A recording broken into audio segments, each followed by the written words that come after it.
ಶ್ರೀ ಗಣಪತಿ ಶಾರದಾ ಗುರುಭ್ಯೋ ನಮಃ. ಯತ್ರ ಯೋಗೇಶ್ವರ ಕೃಷ್ಣೋ ಯತ್ರ ಪಾರ್ಥೋ ಧನುರ್ಧರಃ ಯತ್ರ ಶ್ರೀ ವಿಜಯ ಭೂತಿರ್ಧ್ರುವ ನೀತಿರ್ಮತಿರ್ಮಮ. ಶ್ರೋತೃಗಳಿಗೆ ಶ್ರೀ ಅಳಸಿಂಗರಾಚಾರ್ಯ ವಿರಚಿತ ಶ್ರೀ ವ್ಯಾಸ ಮಹರ್ಷಿ ಪ್ರಣೀತ ಶ್ರೀಮನ್ ಮಹಾಭಾರತದ ಉದ್ಯೋಗ ಪರ್ವದಲ್ಲಿ ಧೃತರಾಷ್ಟ್ರನು ಹೇಳಿದ ಮಾತುಗಳನ್ನು ಕೃಷ್ಣನು ಪಾಂಡವರಿಗೆ ತಿಳಿಸಿದುದು ಎಂಬ 149ನೆಯ ಅಧ್ಯಾಯಕ್ಕೆ ಸ್ವಾಗತ. ಓ ಧರ್ಮಪುತ್ರ, ಗಾಂಧಾರಿಯು ಈ ಮಾತುಗಳನ್ನು ಹೇಳಿದ ಮೇಲೆ ಧೃತರಾಷ್ಟ್ರನು ಎಲ್ಲ ರಾಜರ ಮುಂದೆ ದುರ್ಯೋಧನನನ್ನು ಕುರಿತು, ದುರ್ಯೋಧನ, ನಾನು ಹೇಳುವುದನ್ನು ಕೇಳು. ನನ್ನಲ್ಲಿ ನಿನಗೆ ನಿಜವಾಗಿ ತಂದೆ ಎಂಬ ಗೌರವವಿದ್ದರೆ ನನ್ನ ಮಾತಿನಂತೆ ನಡೆಸು. ಅದರಿಂದ ನಿನಗೆ ಕ್ಷೇಮವುಂಟು. ಕೌರವ ವಂಶಕ್ಕೆ ಪ್ರಜಾಧಿಪತಿಯಾದ ಸೋಮನು ವಂಶೋದ್ಧಾರಕನಾದ ಮೂಲ ಪುರುಷನು. ಆ ಸೋಮನಿಂದ ಆರನೆಯವನು ನಹುಷ ಪುತ್ರನಾದ ಯಯಾತಿಯು. ಆ ಯಯಾತಿಗೆ ರಾಜಋಷಿಗಳಿಗೆ ಸಮಾನರಾದ 5 ಮಂದಿ ಪುತ್ರರಿದ್ದರು. ಆ 5 ಮಂದಿಯಲ್ಲಿ ಯದುವೆಂಬುವನು ಜ್ಯೇಷ್ಠನು. ಅವನು ಮಹಾ ತೇಜಸ್ವಿ, ಯದುವಂಶಕ್ಕೆ ಮೂಲ ಪುರುಷನು. ಆ 5 ಮಂದಿಯಲ್ಲಿ ಪುರುವೆಂಬುವನು ಕಿರಿಯವನು. ಆ ಪುರುವೆ ನಮ್ಮ ವಂಶಕ್ಕೆ ಹಿರಿಯವನು. ವೃಷಪರ್ವನ ಮಗಳಾದ ಶರ್ಮಿಷ್ಠೆಯಲ್ಲಿ ಜನಿಸಿ ಅವಳಿಂದ ಪೋಷಿಸಲ್ಪಟ್ಟವನು. ಯದುವೆಂಬುವನು ಶುಕ್ರಾಚಾರ್ಯನ ಮಗಳಾದ ದೇವಯಾನಿಯಲ್ಲಿ ಹುಟ್ಟಿದವನು. ಆದುದರಿಂದ ಶುಕ್ರಾಚಾರ್ಯನಿಗೆ ಅವನು ದೌಹಿತ್ರನು. ಯಾದವ ವಂಶಕ್ಕೆ ಮೂಲ ಪುರುಷನಾದ ಆ ಯದುವು ಎಣೆಯಿಲ್ಲದ ಬಲ ಪರಾಕ್ರಮವುಳ್ಳವನಾಗಿದ್ದು, ಆ ಬಲದ ಹೆಮ್ಮೆಯಿಂದ ಇತರ ಕ್ಷತ್ರಿಯರನ್ನೆಲ್ಲ ಅಲಕ್ಷ್ಯ ಮಾಡುತ್ತಿದ್ದನು. ತಂದೆಯ ಮಾತಿಗೂ ವಿಧೇಯನಾಗಿರದೆ ಬುದ್ಧಿಗೆಟ್ಟು ತಂದೆಯನ್ನು ಸಹೋದರರನ್ನು ಆಗಾಗ ಅವಮಾನಗೊಳಿಸುತ್ತಿದ್ದನು. ಅವನು ಚತುಸ್ಸಮುದ್ರಾಂತವಾದ ಸಮಸ್ತ ಭೂಮಿಯನ್ನು ವಶಪಡಿಸಿಕೊಂಡು ಬಲದಲ್ಲಿ ತಾನೇ ತಾನಾಗಿ ಮೆರೆಯುತ್ತಿದ್ದನು. ರಾಜಾಧಿರಾಜನೆನಿಸಿ ನಾಗಸವೆಂಬ ಈ ಹಸ್ತಿನಾವತಿಯಲ್ಲಿಯೇ ರಾಜ್ಯವಾಡುತ್ತಿದ್ದನು. ಅವನ ತಂದೆಗೆ ಅವನ ಮೇಲೆ ಅಧಿಕವಾದ ಅತೃಪ್ತಿಯುಂಟಾಯಿತು. ಆಗ ಅವನು ಆ ಯದುವಿನಲ್ಲಿ ಪುತ್ರನೆಂಬ ವಾತ್ಸಲ್ಯವನ್ನು ಬಿಟ್ಟು ಅವನನ್ನು ಶಪಿಸಿ ರಾಜ್ಯದಿಂದ ಅವನನ್ನು ನೀಗಿಸಿಬಿಟ್ಟನು.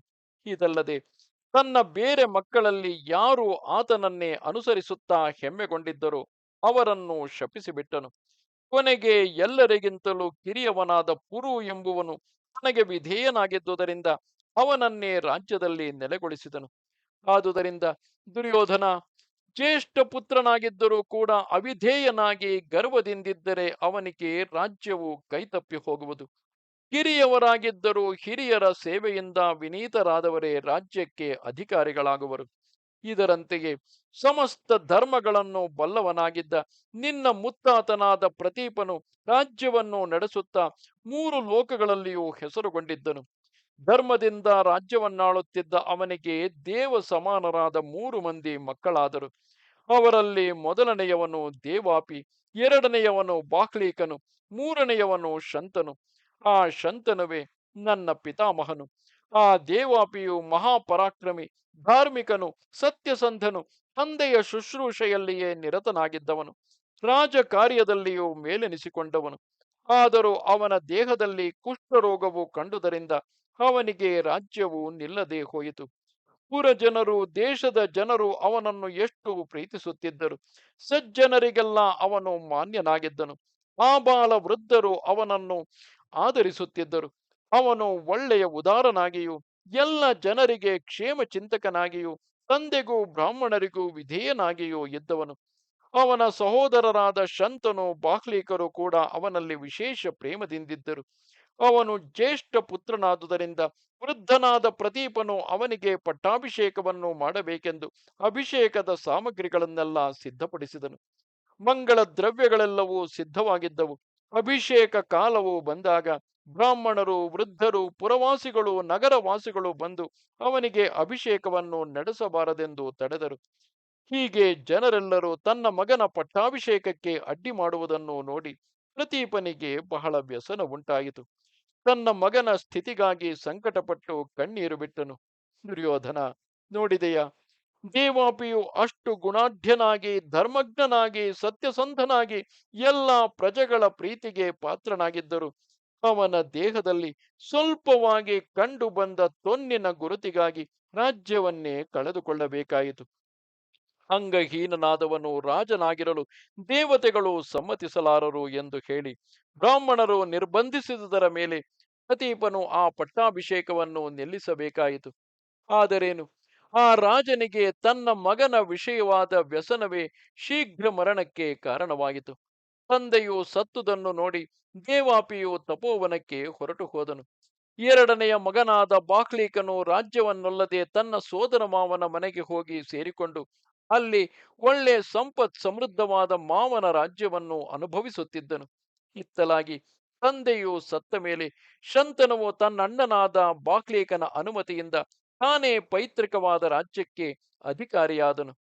ದುರ್ಯೋಧನ, ಆ ಶಂತನುವಿನ ರಾಜ್ಯಕ್ಕೆ ನ್ಯಾಯವಾಗಿ ನಾನೇ ಅಧಿಕಾರಿಯು. ನಾನು ಜ್ಯೇಷ್ಠ ಪುತ್ರನಾದುದರಿಂದ ಆ ರಾಜ್ಯವು ನನಗೆ ಸೇರಬೇಕಾಗಿದ್ದಿತು. ಆದರೆ ಆ ದೇವಾಪಿಯಂತೆಯೇ ನಾನು ಅಂಗಹೀನನಾದುದರಿಂದ ರಾಜ್ಯಕ್ಕೆ ಅನರ್ಹನೆಂದು ತಿಳಿದು ಹಿರಿಯವನಾಗಿದ್ದರೂ ಪಾಂಡವಿಗೆ ರಾಜ್ಯವನ್ನು ಕೊಟ್ಟರು. ಆದುದರಿಂದ ನನಗೆ ಆ ರಾಜ್ಯದಲ್ಲಿ ಅಧಿಕಾರವು ತಪ್ಪಿ ನನ್ನ ತಮ್ಮನಾದ ಪಾಂಡವಿಗೆ ಸ್ಥಿರಪಟ್ಟಿತು. ಪಾಂಡುವು ಸತ್ತ ಮೇಲೆ ಈ ರಾಜ್ಯವು ಅವನ ಮಕ್ಕಳಿಗೆ ಸೇರಬೇಕಾದುದು ನ್ಯಾಯವಾಗಿದೆ. ಅದೃಷ್ಟಹೀನನಾದ ನನಗೆ ಮೊದಲು ರಾಜ್ಯವು ತಪ್ಪಿ ಹೋಗಿರುವಾಗ ನಿನಗೆ ಹೇಗೆ ತಾನೇ ಆ ರಾಜ್ಯವು ಬರುವುದು? ದುರ್ಯೋಧನ, ನೀನೇನೋ ರಾಜನ ಮಗನೆನಿಸಿಕೊಳ್ಳಲಿಲ್ಲ, ರಾಜ್ಯಕ್ಕೆ ಅಧಿಕಾರಿಯೂ ಅಲ್ಲ. ಪಾಂಡವರಿಗೆ ಸೇರಬೇಕಾದ ರಾಜ್ಯವನ್ನು ಈಗ ನೀನು ಬಯಸಿ ಪರ ಸ್ವತ್ತನ್ನು ಅಪಹರಿಸುವುದಕ್ಕೆ ಯೋಚಿಸುವೆಯೇಕೆ? ಆ ಯುಧಿಷ್ಠಿರನೇ ನಿಜವಾದ ರಾಜಪುತ್ರನು, ಮಹಾತ್ಮನು. ಈ ರಾಜ್ಯವು ನ್ಯಾಯವಾಗಿ ಅವನಿಗೆ ಸೇರತಕ್ಕದು. ಕೌರವ ಕುಲಕ್ಕೆ ಅವನೇ ಈಗ ಪ್ರಧಾನನು, ಅವನೇ ನಿಯಾಮಕನು. ಅವನು ಮಹಾಪರಾಕ್ರಮವುಳ್ಳವನು, ಸತ್ಯಸಂಧನು, ಎಲ್ಲ ವಿಷಯಗಳಲ್ಲಿಯೂ ಬಹಳ ಜಾಗರೂಕತೆಯುಳ್ಳವನು, ಬಂಧು ಜನಗಳ ಮಾತಿಗೆ ಕಟ್ಟು ಬಿದ್ದು ನಡೆಯತಕ್ಕವನು, ಪ್ರಜೆಗಳಿಗೆ ಪ್ರಿಯನಾದವನು, ಮಿತ್ರರಲ್ಲಿ ದಯೆಯುಳ್ಳವನು, ಜಿತೇಂದ್ರಿಯನು, ಸಾಧುಗಳನ್ನು ಪೋಷಿಸತಕ್ಕವನು, ಪರಮ ಸಾಧುವೆನಿಸಿಕೊಂಡವನು, ತಾಳ್ಮೆ, ಸಹನ, ಇಂದ್ರಿಯ ನಿಗ್ರಹ, ರುಜುತ್ವ, ಸತ್ಯಸಂಧತೆ, ಶಾಸ್ತ್ರ ಶ್ರವಣ, ಭೂತದಯೆ, ಪ್ರಭುಶಕ್ತಿ ಇಂತಹ ಸಮಸ್ತ ರಾಜಗುಣಗಳು ಆ ಯುಧಿಷ್ಠಿರನಲ್ಲಿ ಇರುವವು. ನೀನಾದರೂ ರಾಜನ ಹೊಟ್ಟೆಯಲ್ಲಿ ಹುಟ್ಟಿದವನೂ ಅಲ್ಲ, ನಿನ್ನ ನಡತೆಯೂ ಸರಿಯಾದುದಲ್ಲ. ಯಾವಾಗಲೂ ನೀನು ಹಣದಾಸೆಯುಳ್ಳವನು, ಆ ಲೋಭದಿಂದ ಬಂಧುಗಳಿಗೆ ಕೇಡನ್ನು ಯೋಚಿಸತಕ್ಕವನು. ಇಂತಹ ನೀನು ಮತ್ತೊಬ್ಬರಿಗೆ ಕುಲಕ್ರಮಾಗತವಾಗಿ ಬಂದ ರಾಜ್ಯವನ್ನು ಅಪಹರಿಸಬೇಕೆಂದು ಹೇಗೆ ಬಯಸುವೆ? ಎಲಾ ದುರ್ವಿನೀತ, ನಿನ್ನ ದುರಾಸೆಯನ್ನು ಬಿಡು. ಅರ್ಧ ರಾಜ್ಯವನ್ನಾದರೂ ಸಮಸ್ತ ಸಾಮಗ್ರಿಗಳೊಡನೆ ಆ ಪಾಂಡವರಿಗೆ ಒಪ್ಪಿಸಿಬಿಡು. ಉಳಿದ ಅರ್ಧ ರಾಜ್ಯವೇ ನಿನ್ನ ಮತ್ತು ನಿನ್ನ ತಮ್ಮಂದಿರ ಜೀವನಕ್ಕೆ ಸಾಕು ಎಂದನು. ಇದು 149ನೆಯ ಅಧ್ಯಾಯವು.